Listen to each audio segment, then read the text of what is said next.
Hello. I want to really talk about the health related driving instructors. I thought I'd put it in this presentation and this slide version so you can reference it, etc. And hopefully make it all a little bit easier to understand what's actually going on. Believe it or not, there is light at the end of the tunnel. It may not seem like it at the moment, but let's have a look at it. So what's brought all this about? Well, the current situation is we all know we can't work currently because of the coronavirus, etc. I think we pretty much know it's basically easy for us to share, spread the disease in our job. Even if we're not actually showing the symptoms, it's quite possible that we can spread them. Not everybody who is showing symptoms is out there. There are people out there that are not showing symptoms that are actually still contagious and still spread the disease and spread this. Now, at the beginning, I was thinking, well, we shouldn't really be shutting down the country, grinding everybody to a halt, because let's face it, it's just a cold. But we are in a situation now where maybe it's not just a cold, etc. For some people, it's not. It is killing people. And common sense now says if we are going to get rid of this, we need to completely shut down. In a real ideal theoretical situation, if nobody went out of their houses at all, ever, to go anywhere, then in theory this virus would die in 2, 3, 4 weeks. It would go, because it would be impossible to spread it. You could only spread it within your house, and of course each person would get it, get over it, etc., etc. But in the real world you can't. Doctors have to work, transport has to work, food operators have to work. So yeah, but certainly by another lockdown we will certainly slow the virus down, and we should get on top of it. So we've got the situation for driving instructors, which is devastating, really, and is forcing us into huge amounts of difficulty. Financial worries, uncertainty, worries about the future, stress from staying at home, concerns about our health, etc.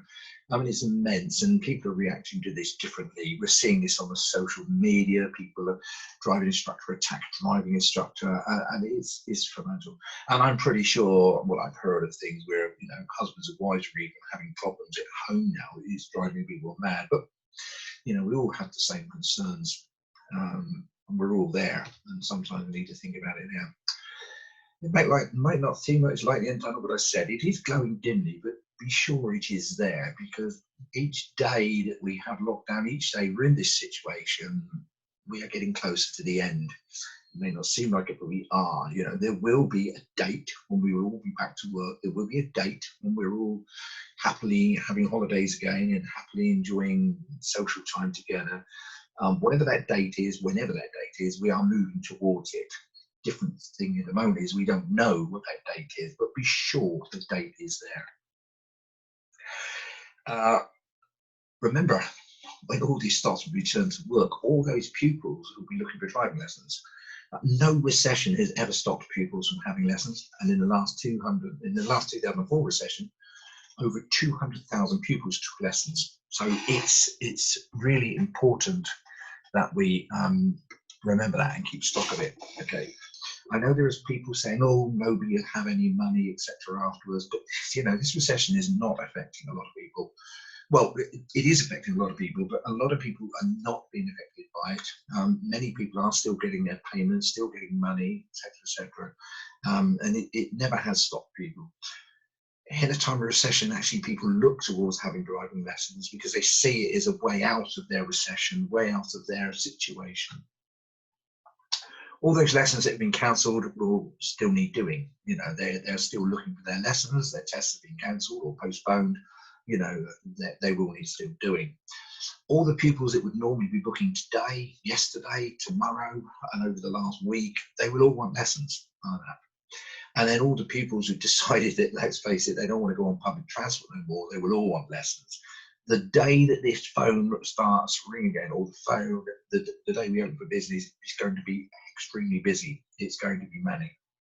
Having said that, the phone has not stopped ringing. We are still taking online bookings and phone calls from pupils wanting to book driving lessons. At the moment, we're just creating a list to call them back. So again, we'll have all those pupils that we want to call back. We're actually putting them on something called a priority list. Everybody will want driving lessons. So rest now, because you will not be able to afterwards. Yeah. But what help is out there in the meantime? Well, first thing I'm going to mention is universal credit. If you haven't explored it yet, you know, you can. There's grants for the self-employed. I'll cover in more detail. Insurance policies. I'll mention that one now. Check your insurance policies. I thought I'd cracked it yesterday when I suddenly remembered that I have a business policy which covers me for business interruption. So I was straight on the phone to them, and of course, yes, it doesn't cover pandemics. It doesn't cover this, as with many insurance companies. It doesn't. Did a bit of online research and found that this is true. Most insurance companies will not cover you for illnesses such as pandemics, etc. There are a few out there, but the cost of them are really, really expensive, etc. So most people don't have this insurance. But hey ho, you might have some form of insurance that covers it. Some people have got personal medical protection or personal income protections, etc. There was a scheme I knew a few years ago from I don't know whether I know Great Life of America or somewhere. You know, for not very much money, you could pay for an insurance policy. And then there's the business interruption loan, which I'll cover about a bit later on, etc.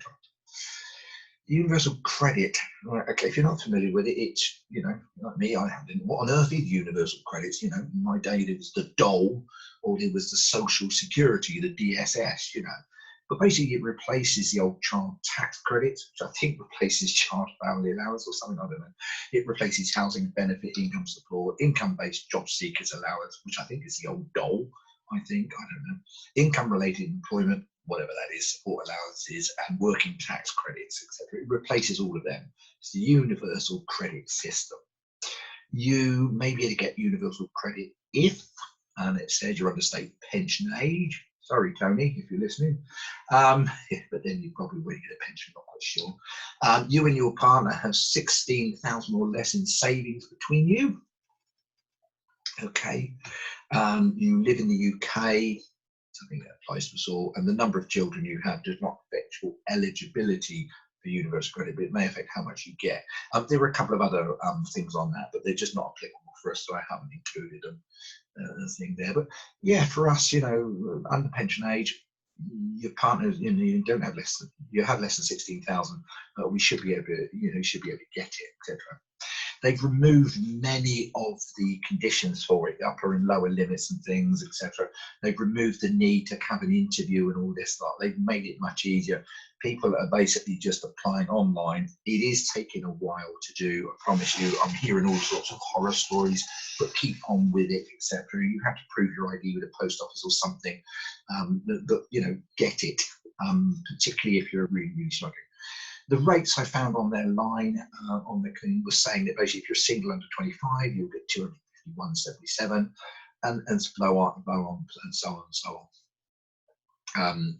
Again, don't take these rates because I have to do something else which says it was increased. I don't know whether they've increased the website, but there were some figures there. Also, you might get money on top of the standard allowance if you have children. If you have 1 or 2 children, you get an extra amount for each children. If you have 3 or more, you get an extra amount for at least 2 children. You can get an extra amount for more children if following are true and then the children are born before April 2017, etc., etc. There is a wonderful link on the Universal Credit website which tells you how to calculate it. I mean, I would just go for it. If you're looking at going it, just go and fill the application form out, which is, I'll put the link at the end.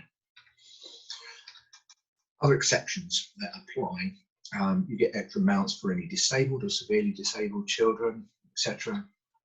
And the amounts are there for the first child, second child, things like this. You get an extra amount for a disabled or severely disabled child, no matter how many children you have or when they were born, etc. So the amounts are there, and then how much you get is in there, etc. Again, it's probably easier to just go online and either do the calculation checker or just simply apply what you'll get. And then again, if you're looking after a disabled person, severely disabled person, you can get additional monies there as well that can help you. You can get help with your housing costs. depending on your age and circumstances, and some payments can cover rent and other service charges. Okay, if you're a homeowner at the moment and you're getting things like, or you should be able to apply for deferment of loans or mortgage holidays, etc.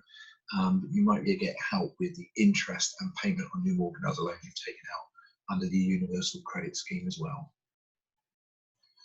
To apply, there's the link, quite a simple one, gov.uk website, and apply universal credit, and that should get you in, etc. Now, something I've been trying to explore here, because when I looked at the Martin Lewis site, moneysupermarket.com, and all this lot, everyone's saying that it doesn't affect your universal credit thing if you claim the grant for the self-employed. But I've just read something on the HMRC site which says if you claim tax credits, you'll need to include the grant in your claim as income. Now, tax credits, reading from the website, will replace with universal credit. So I'm assuming, or not sure whether it means that.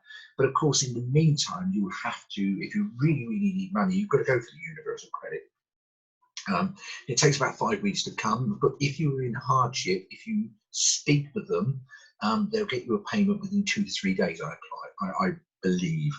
So, you know, well worth it. So get online, apply for it if you really, really need it, things, etc. It is looking like it might affect your grant later on. It might, the other way around, your grant will affect it. But we've still got to wait and see on that. Bearing in mind, a lot of this is in the pipeline, you know. A lot of this is still being dealt with. You know, originally they said anybody could get the 80% grant. Now they've said actually it must, you must have been affected by the virus. It must have affected your profits, which is probably good news. And they're working at such a speed that sometimes I think they're saying things, they just go back and check it as they, you know, if you go. The self-employment income scheme, okay, income support scheme. This is the one which is probably the biggie for us all, or for those that are self-employed. You can apply if you're a self-employed individual or a partnership. Now, there are some rules. As long as you've submitted a tax return for the year 2018-19, you've traded in the tax year 2019 to 20, which is the current year as of tomorrow. No, the current year as of tomorrow that ends today, sorry. Tomorrow starts the 2020-2021 year. So it had to have been the year before, it's the year that we're just in, or we're just about to end. If that makes sense. You know, you are trading when you apply, or you would, except for the COVID-19 virus, of course, or you intend to continue trading beyond. So basically, if you're thinking of giving up as a driving instructor, you're not going to get this. You need to make sure that they know, you know, you need to be saying, right, I am coming back to this, and you'll get it. But if you are thinking, you know what, I'm not going to go back to this, then you're not going to get it. And we're hearing quite a few instructors who are saying that. You also have to, and this is the bit that they added, have lost trading partnership or trading profits due to the virus, etc. So I'm not quite sure how they're going to support that, how they're going to evidence that, etc. It's going to be pretty much simple for all of us. You know, there are no pupils, we have no money in that.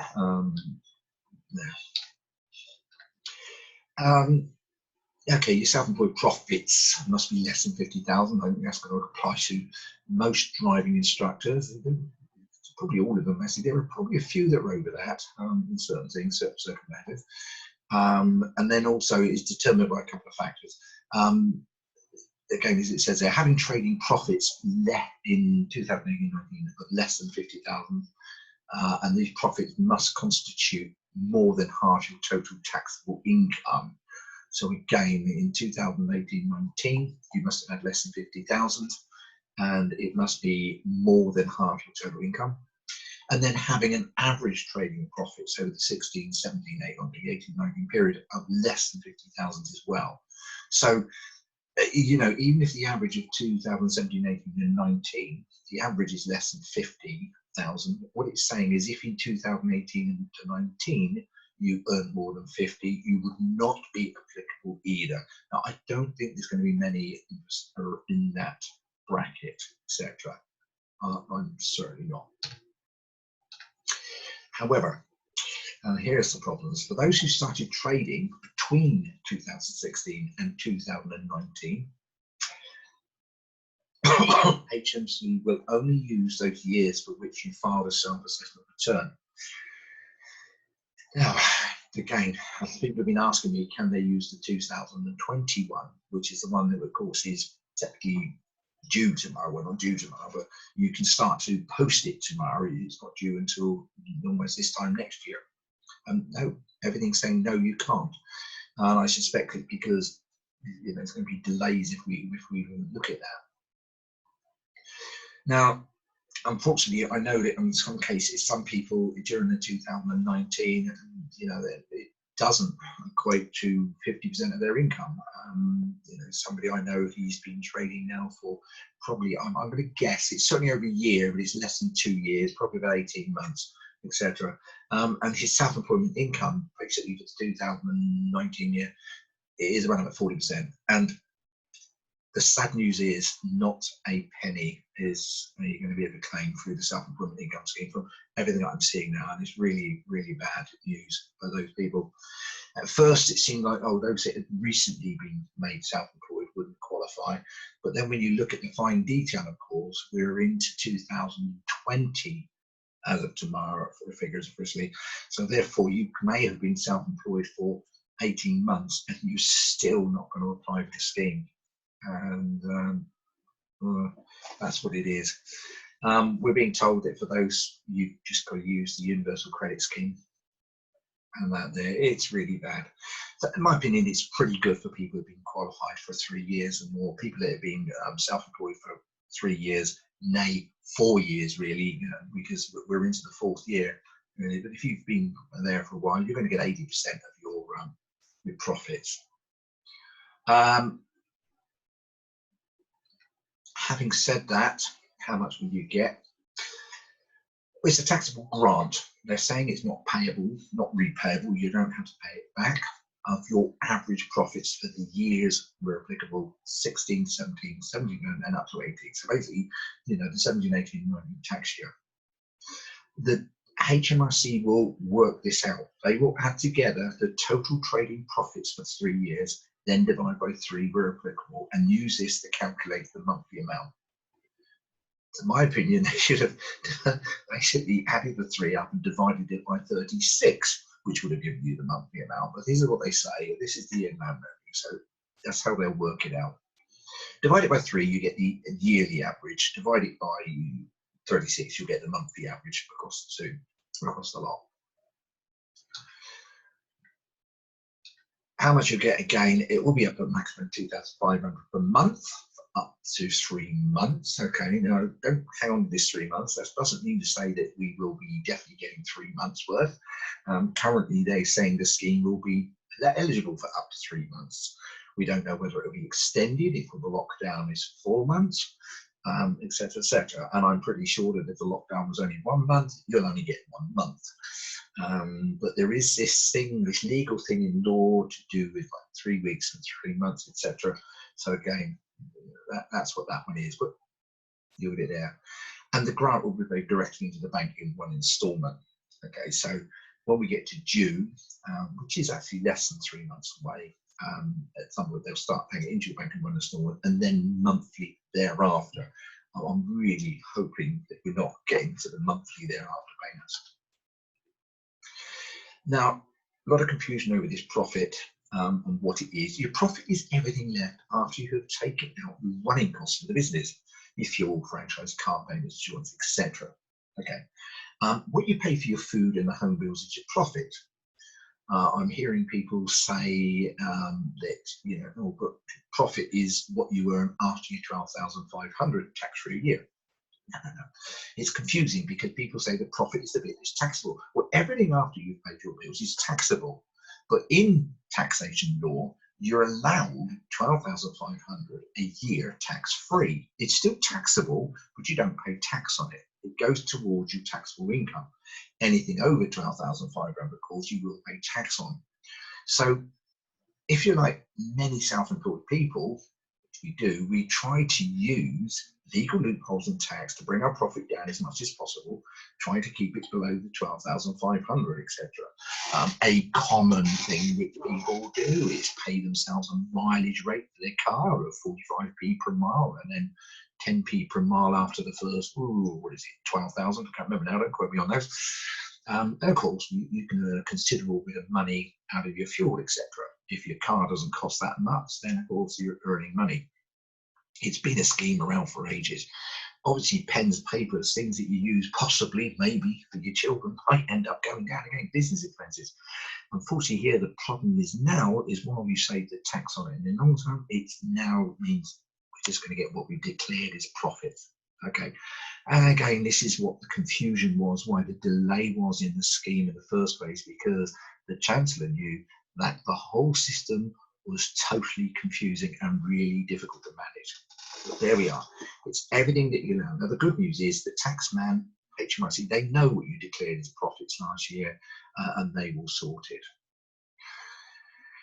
Now, as I was saying, if you're not the 3 words of your employment, this is where it gets messy. As we're saying, if you worked the whole of 2018, 2019, then, or you worked 2017 to 2019 with the 2 years, then you're okay, because basically what they do is say, well, there was 2 years there, 2 years tax returns, we'll divide the figure by 2, and then by 24 to get the monthly figure. Or if you've only worked for 1 year, that's the 2018 to 2019, then now divide the figure by 12, the yearly income. Now, this is the problem.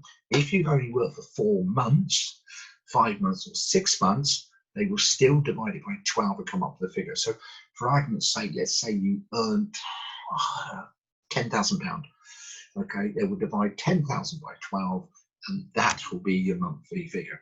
If you only earned £5,000, they will divide 5,000 by 12, and that will be your monthly figure. Assuming, of course, that it was greater than 50% of your total year's earnings. So if you've worked part-time or full-time on a full-time job and it earned more, you're not going to get it.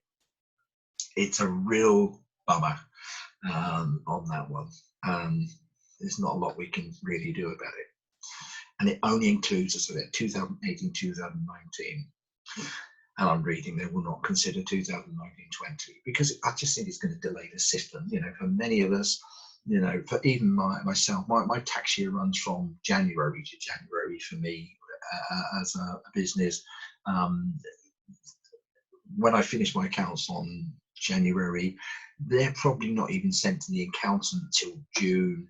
He then works it out for October. They're now sent in by November. By December the following year, but you know, December that then I'm being told the figures that you've got to pay or whatever. It takes a while, and it will do. So it is what it is there, I'm afraid. Can't apply for the scheme yet, don't worry about it. The HMRC will contact you if you're eligible for the scheme, and they will invite you to apply online. So wait for the letter, email probably, don't know. Individuals do not need to contact HMRC. They will do so. If you do so, it's just delaying the urgent work, they say. And again, be wary. I've heard of scams going on where people are being approached by people saying you need to send them all your financial details. We're from HMRC and we're going to work out all bank details, etc. It's a scam. We're seeing lots of it all over the place. All sorts of things. I've seen people that are dressing up in blue suits and face masks, knocking on doors, going into people's houses saying we need to do a virus scan of your house. And of course, they're robbing people. So yes, they live and breathe amongst us. All else fails, you also have the offer of the business interruption loan. You can apply for it now. It's open to self-employed people. It's up to £5 million for 6 years. I'm not quite sure that we'll need the 5 million. But they could give you an interruption loan to cover the first 12 months of interest free on the loan, where it's up to 6 years. So there will be interest payable on the other 5 years. Its scheme is now open for applicants, offered by major banks. There's all sorts of details, like 80% of it is guaranteed by the government. I'm looking at this for myself. Basically, there is a few catches, as always. Of course, if you apply and your bank would normally have offered you a loan anyway, so you were credit worthy enough to get a loan, then you would have to take the bank's normal loan system or the normal loan, etc., and you wouldn't be open to the scheme. If you're not actually eligible for a loan, i.e. your credit worthiness is not good enough for a loan, you can't get it either. So at the moment, I'm sure we can, but I'm struggling to work out how we would get this loan. Basically, you need to be credit worthy, and the bank would also give you a loan there. I know of a couple of cases who have been given loans. What's happened is they've applied and they've been offered bank terms, quite favourable bank terms. Somebody who did actually apply for 10,000, the bank said, look, if you make it to over 25,000, we can put you on the business interruption scheme. I'm not sure how everything works, etc., but it's certainly something we can do, and it may be open. Other help available, you know, if your income tax payments are due at the moment, or they're due in July 2020, so you don't have to worry at the moment. You can defer them until January 21. They still need to be paid, right? For me, you know, if you've got the money in the bank and you can afford it, pay it, because you're only deferring things. If you're worried about it, hold it back, etc., etc. It's a bit like the loan, really. If you're really not sure, apply for the loan, get the interest-free thing. There shouldn't be any penalties if you pay it back early. So theoretically, you should be able to pay it back. Myself, I know I have waited for interest payments until further notice. You know, I know some have done this, other schools have done this, but as a deferred payment scheme. So they will be seeking to get them back some way, etc. I'm not decided to do this. When I did it, my thought was that, well, maybe I can recoup my losses with a business interruption loan or something. It's not something for you guys to worry about, something I'm going to worry about. Certainly the school will continue right the way through. And in fact, we're looking for gaining momentum and gaining the way the school goes. There are always things which we often say, oh, if only the pupils weren't ringing, if only the phones weren't so busy, we could get on and do so much work. Well, now that opportunity has come, and that's what we're doing. But you know, that's how I'm going to do it. Other help, I say, remember we're all at home. A lot of us feeling not only the financial strain, but the worry of living together in confined spaces with children home that we're probably desperately trying to keep them indoors because they want to go out and they don't understand it. We're partners that we're now living under each other's feet. I think the important thing is remember, you know, they also have the same worries as us. So, you know, what I'm trying to do is I come to my office for the morning and halfway through the afternoon, and then I go off and find something to do, DIY studies, hobbies, etc. I'm doing stuff. But then it's also important to find time to be together, do things, spend some time together, some quality time. And above all, what I keep trying to say is stop talking about the virus. It's somewhat consuming us, etc. So, you know, for me, I'm trying to I have a quick update on the BBC, maybe once, maybe twice a day, and then that's it. I'm trying to forget about it, because otherwise it consumes our lives, and it just takes over, you know. And a little quote I saw attributed to the Dalai Lama, and it was basically what it says there. You know, if a problem can't be solved, there's no need to worry, no point in worrying. And if it can be solved, there's also no point in worrying. So I think that's the thought that I want to leave you with, really. Contact me in the usual way if you need any advice or just a chat. I am here. I am taking phone calls, and people are messaging me all the time at the moment, you know, and they're. If I don't know the answer, I will find it from the official sources, etc. I spent some time helping 4 people yesterday looking through websites, actually trying to get the ipso fact, not using the Facebook or Janet off Facebook or whoever, etc., but trying to go to the official source to find out what they are. There it is then. So, as I say, light at the end of the tunnel. Don't worry, we'll get through this all together, and we'll be back soon. So bye for now, and I'll speak to you all later.